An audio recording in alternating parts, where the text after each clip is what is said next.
Ingono yomsamo noDr Vivi Omkhize. Nenhlale emkhathini wezulu. Nenhlale ejuleni ngaphansi kwamanzi. Nithangene kanjani lesisiba? Yabona ke sesifike emaphetheleni uhlelo lethu namhlanje kodwa ke silivala ke impela kuvuthondaba njengenjwayelo. Asihambe ke manje siyongena lapha sithi ke impela ingono yomsamo. Kujabula ujule siyakukhabazela ke manje. Sibingelele mama.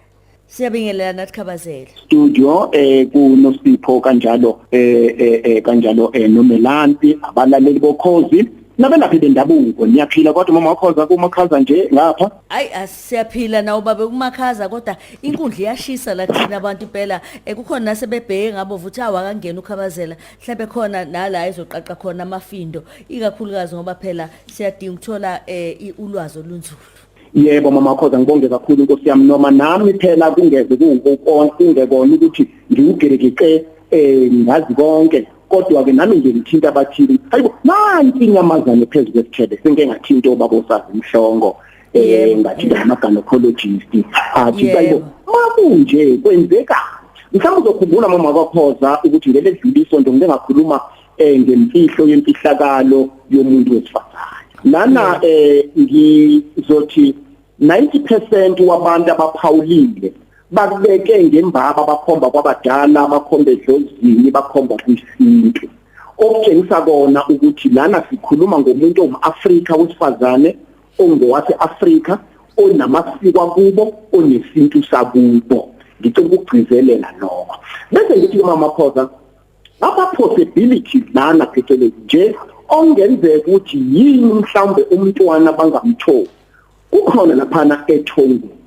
mangithi ethongweni uzothola ukuthi mhlawumbe umama unemimoya kumbe umama mhlawumbe kufanele ukube ngabe wamukela umsebenzi wabadala ngibezeke lento bobabili banengane umama unengane ngapha nobaba kodwa mase behlangana yini pho ingringenge lalela uzothi umunye pho imimoya mkhize yayingafindi ingane lapha ngifuna ukuphuthuma kuleli iphuzu mama wakho elizobethusa abaningi engizocela ukulichaza bobabili kungenzeka bamawele angiphinde bobabili kungenzeka bamawele kungenzeka ubaba uyiwele umama naye uyiwele lokho engihlale ngikusho ukuthi kukhona lento ekuthiwa yi-vanishing twin syndrome ngiyajabula ukuthi enye ama-gynecologist engiyithintile ibekile lona ake ngiyichaze masinyane yeah owesifazane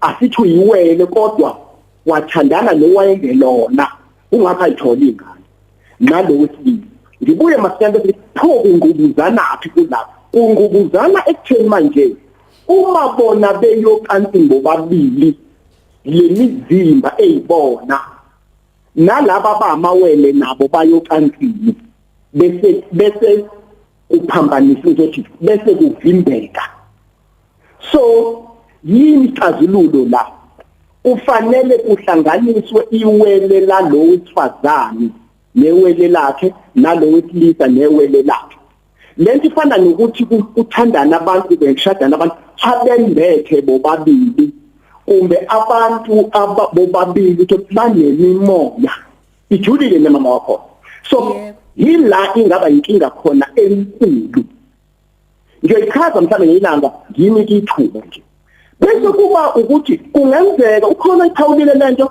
wathi ngenze khona ingane yaphuthuma mhlawumbe iyona le ezimbili khona umuntu ophawulile wathi kungenzeka kube lapha emalobolweni kwaba nomsindo akulotshelwa nangakahle khona futhi ophawulile wathi kungenzeka ukuthi umama uvaliwe khona bamvala kunezinkulumo ezakhulumeka okunye wakhuliswa ubani mhlawumbe khona isalukazi uthemese gani kumlugana phela sokuyokwakho uzohlule ngokuzala nje uthola umntwana sesiyavala isalukazi manje ukuthi mina ngithola ngalutho kumbe awungibonganga kwenzeke futhi kube ukuthi khona iphawule futhi lento ethintile uphuma ekhaya nokuthi bahlalaphi baphume kanjani ekhaya Mama Khoza ngizongena kulento kunento eyenziwa abantu besifazane athi meseganile athi emzini athi sibanibana kuphuma umuzi wethu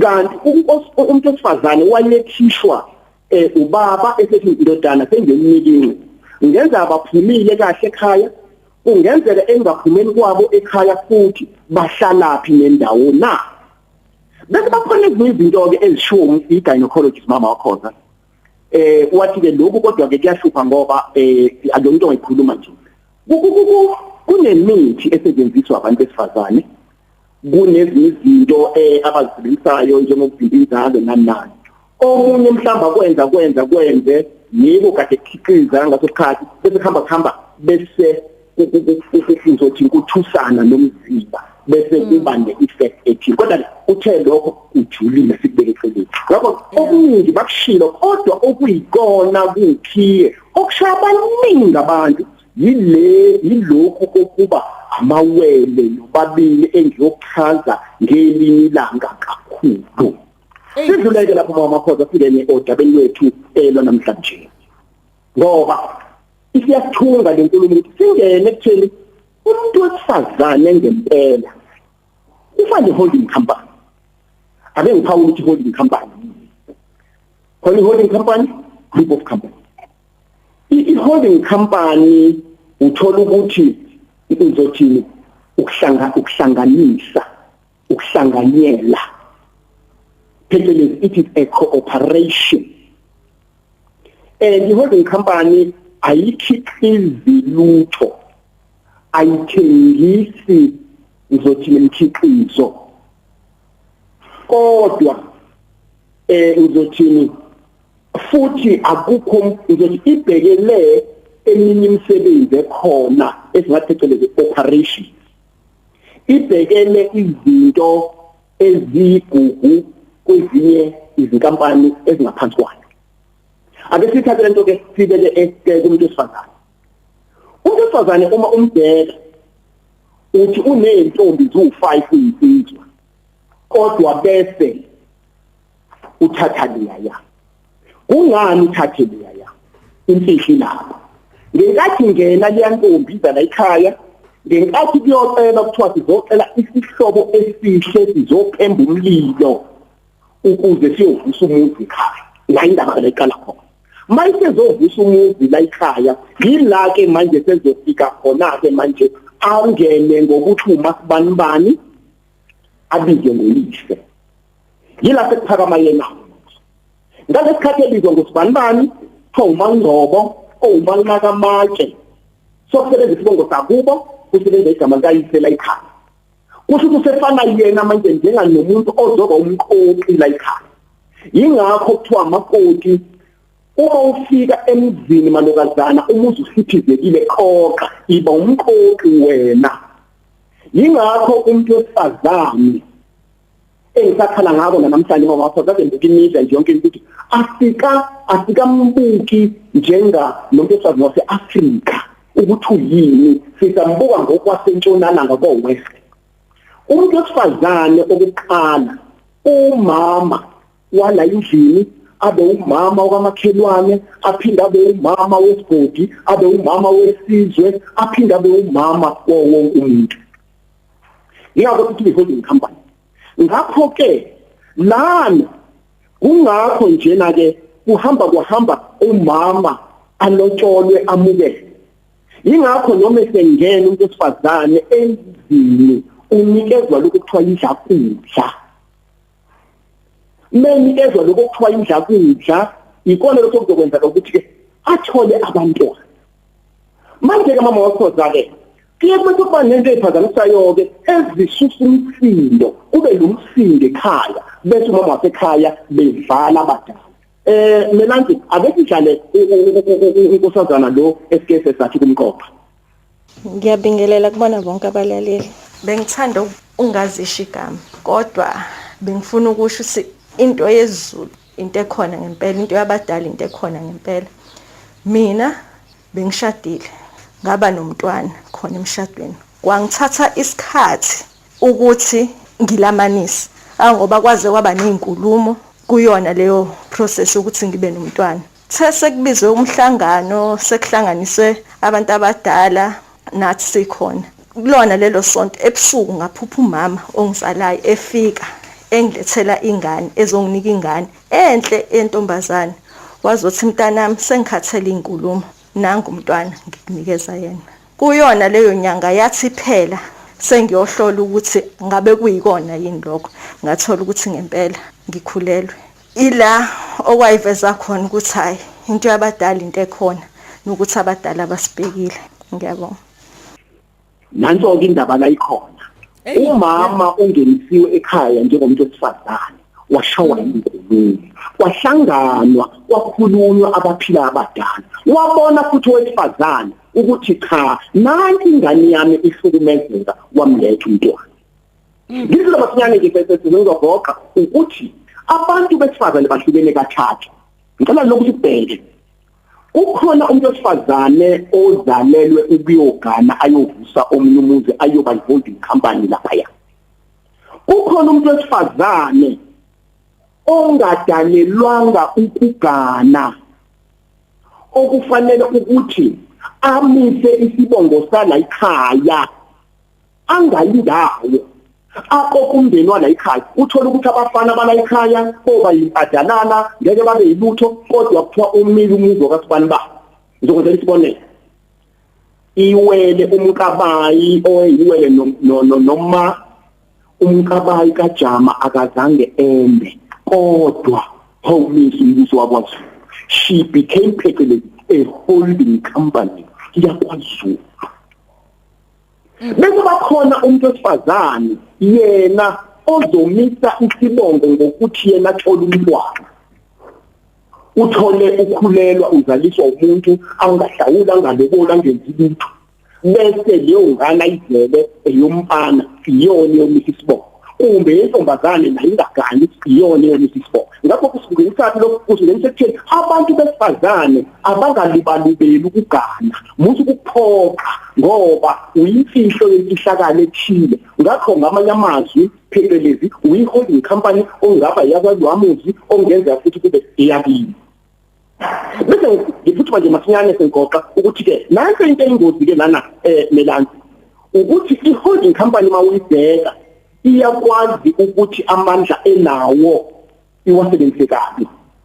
Iyakwazi ukuthi amandla iwasebenzise kabi njengomuntu wesifazane ngawasebenzisa amandla akhe kabi emzini.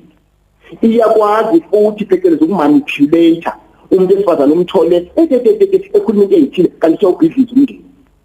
Iyakwazi futhi kunjalo ukuthi yenze njani kube yiyona futhi echaphaza la ama-subsidiary ongenzeka umama athi angasibona ukuthi santi mkhulu bese kwazi ukuhlikiza umndeni awuhlikiza. Ngakho-ke kwamandla amakhulu akhona emndenini, uyinzala yenzalo yabantu emndenini. Ngicela ukubeka lapho nje mama wakhoza nawe Melansi okwanamhlanje. Bese ngisho ngithi indaba ezimnandi esiyitholile ukuthi incwadi iziko namachongo kwezinye esibhali isithengise ngaphezulu kwa-150,000 kanti izongena ingqozi izongena kwezinye zeyitolo ezidumile bezingasidayisi incwadi sizwe. Nombolo zethu emlambulweni 087 1100 01000752945 087 1100 01000752945. Hamba ngivalelise ngingazi amakhona ukuwena mama wakho zanomelana. Hey uyazi siyabonga kakhulu izindaba ezimnandi okhuluma ngazo ithinta incwadi. Ngiyambona la uAyanda uyayibuka le ndaba uthi njengoba ukhuluma nje ufikele ukuthi amandla umuntu wesifazane anawo. Ayanda ususwa yini kulo konke lokushoka khabazelo ba nami ngikuzwile impela hayi kusivula amehlo sisuka kule ndaba sesofika kule manje eholding company. Ngibingelele khabazela nabalali nawe leli day futhi asijoba ukhabazela ekhuluma esho izinto umuntu wesifazane akwazi ukuzenza mengabe efika emzini zikhombisa la kusobala ukuthi amandla nepower yomuntu wesifazane iwona abonakalayo ukuthi mesefikile endaweni isimo sakhona sibanjani. Mengabe ezofika aqikelele ukuthi kuzoba mnandi la ekhaya ingoba kusuke ukukhombisa ukuthi umama wala ekhaya ufike wenze njani. Mengabe fika kube muncu la ekhaya ingoba mhlambe futhi nakhona iinfluence yamama efikile yaphinde futhi yenza izinto ukuthi zibe muncu. Ngiyafisa kuyinyanga yethu sibone ipower esinayo. Uqonda ukuthi angawakha noma awubhidliza umuzi ilapho nje liyawenza umehluko. Hey ngiyakuzwa. Hey ilapho mama kakhoza ngoba uma efika umalokazana emzini umuntu wesifazane ufikela kwabanye abantu besifazane omamezala kanjalo futhi afikele nabomalokazana abanye okuyibona bamkhandana. Mama wakhoza uyazi kufana nani kufana nkezwe abantu abayi-abuse. Hathi yazi na mama wakhoza sengithanda ukuthinte nje njengomama. Ayi uyibona lonto bese kusetshenziswa kabana lokho. Ayi Kufana nani bese kuthiwa emcimbini ubekhona lo mkaVVO. Isenzelana ukuthi umuntu wesifazana lo muntu wesifazane ngendoda. Yini ngathiwa nje bekhona ubekhona Mrs. Duma lapho bekhona Mrs. Mkhize lapho eMaduma. Abakhisha ngoba naku uVVO omkhulu. Ngoba naku mhlawumbe Sithole ungqongqoshe mkhulu. Bakhona nokuqhaqa ngqongqoshe Sithole. Ake siyekeni leyonto. Umuntu wesifazane abantu benkosi siphume kuyena siphindela kuyena siphinde singena kuyena futhi. hey yini yena ayenza thina yikho ngoba mina ngingcwele kumuntu wesifazane ngibe ngiphume kuyena futhi. Ngakho inkulu imfihlo anayo empeleni ingaphezulu komuntu wesilisa kuphela ukuthi sathe ngibeka kabi ngoba okwethu kwakwesintu kwakwaZulu akuzange kwaze kwenzeke. Ubesa kahle abantu abathwasa kakhulu abangenwa yithongo kakhulu abesifazane abangenwa izankazi nabakhehla ngoba kwazi ukuthi bazofundisa ngesineke nangezinhlekwa. Ngakho nje emelanti ngike ngakhuluma ngathi mina kade ngibuka TV into media yonke. Ukukhuluma ngokumasha kwabantu besifazane ngo-1956. Kulungile bamasha kodwa yini indaba compartmentalize ngaphansi kwepolitiki neeconomy. Mina ngihambisana nalokho. Baya lapha bamasha yebo kwakungaphansi kwezindebe zepolitiki kodwa basukunyiswa yimfeka. Ukuthi ngeke ngivele ingane zami nabazukulu bona bephatha lodoti lo ngeke ngiyasho basukunyiswa yimfeka. Ingakho ukuthi umuntu wesifazane mefika abantu beshaya umuntu meke nje wawena phezulu komuntu wesifazane sephelile weyebo ngamshiti. Yazi kaBazulu nje ngiye ngibabona omama esikhathini esiningi bahlele emakhaya kodwa mase kuthiwa mhlawumbe esikoleni kuyabheda ingabe uthisha omkhulu ingabe ufike nomoya baya esangweni lesikole ubone ukuthi sekungaphezulu kwepolitiki khona into ebasusayo ukuthi ikusasa lezingane zethu leli akukulunga esikoleni ukuze kulunge yonke into. Ngiyakuzwa Khabazela ngikuzwa kahle Ayanda uthini sesivala. Yes, ngifuna nje ukunezezela kulento le Joyishoyo nento uKhabazela aqeda ukisho ukuthi nalento yokuthi umuntu mengabe sefika emzini abe uMrs Khoza ubani uMrs Khoza nakho-ke uMrs Khoza umachiliza. Mina ngazi imizi eminingi kuzoshiya ukuthi hayi no lapha nakamachiliza kwaKhoza ngoba kuyazi ukuthi umama walapha umachiliza yebo isibongo sakhona sakaKhoza but ikamachiliza kwaKhoza.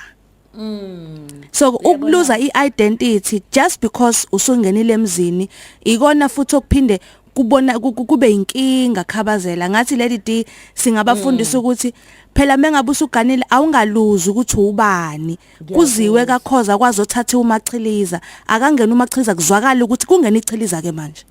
Kungazi ukuthi uphendula abalaleli abangibuza njalo ukuthi Mama Khoza konje uganele kwabani weMama Khoza. Uyabona because ufike kwazwakala kwaKhoza wafika kwabonakala ukuthi hayi ke usungenile umlazi. Uma abantu besifazane kwi-corporate world njengani esine ensendaweni zenkampani enkulu ningakufaka lo ukuthi ngumachiliza emsebenzini ngitshela umlungu ayimachiliza but Mrs. Khoza but I am machiliza nothisha esikoleni nathi abantu abami ngumaduma mina. Yeah. So uma uchaza bonke uganile wemema umkhize njengoba umemkhize manje kuthiwa umema umkhize umesi umkhize mase umkhize hayi ubabani Cha, uyazi ukuthi soyizwe kusho ukuthi ngempela namanye amasiko ayenza ngoba uma nibheka nje ayanda nawe ekhabazeni lambhala amaform kuye kuthiwa bani niye lo niye usho ukuthi mhlawumbe useduzeni walesibongo babethi niye usuyazi ukuthi oh angilazi igama la niye lu NEE kodwa lisho ukuthi faka ukuthi esakini ubani. Hayi ke siyabonga kakhulu ngivalelile. Siyabonga Khabazela. Umsombuluko kuya kuLesihlanu. Ngo-9 kuya ku-12 uhleli no Lady D kuKhozi FM.